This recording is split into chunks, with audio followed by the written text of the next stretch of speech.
حضرت جابر بن عبداللہ رضی اللہ عنہ فرماتے ہیں، رسول اللہ صلی اللہ علیہ وسلم ممبر پر چڑھے، اللہ تعالیٰ کی حمد و ثنا کی، پھر فرمایا، میں کون ہوں؟ ہم نے کہا، آپ اللہ تعالیٰ کے رسول ہیں۔ آپ صلی اللہ علیہ وسلم نے فرمایا، یہ تو ٹھیک ہے، لیکن میں کون ہوں؟ ہم نے کہا، آپ محمد بن عبداللہ بن عبد المطلب بن ہاشم بن عبد مناف ہیں۔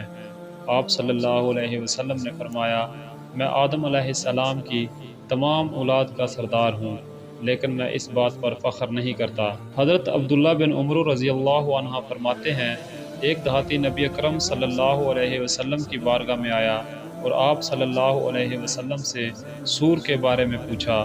آپ صلی اللہ علیہ وسلم نے فرمایا، یہ ایک سینگ ہے، اس میں پھونک ماری جائے گی۔ اوس بن ابی اوس رضی اللہ عنہ فرماتے ہیں کہ رسول اللہ صلی اللہ علیہ وسلم نے فرمایا، سب سے افضل دن جمعہ ہے، اس میں حضرت آدم علیہ السلام کی تخلیق ہوئی، اس دن ان کی روح قبض کی گئی، اس دن سور پھونکا جائے گا، اس دن محشر قائم ہوگا، لہٰذا اس دن مجھ پر کثرت سے درود شریف پڑھا کرو، کیونکہ تمہارا سلام مجھ پر پیش کیا جاتا ہے۔ صحابہ اکرام رضی اللہ عنہ نے پوچھا، یا رسول اللہ صلی اللہ علیہ وسلم، آپ کی وصال مبارک کے بعد ہمارا سلام آپ پر کس طرح پیش کیا جائے گا؟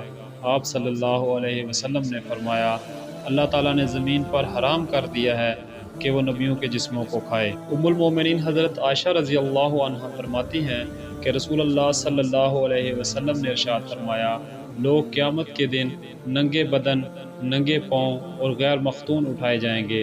ام المومنین حضرت عائشہ رضی اللہ عنہ نے عرض کی، یا رسول اللہ صلی اللہ علیہ وسلم، لوگوں کی شرمگاہوں کا کیا بنے گا؟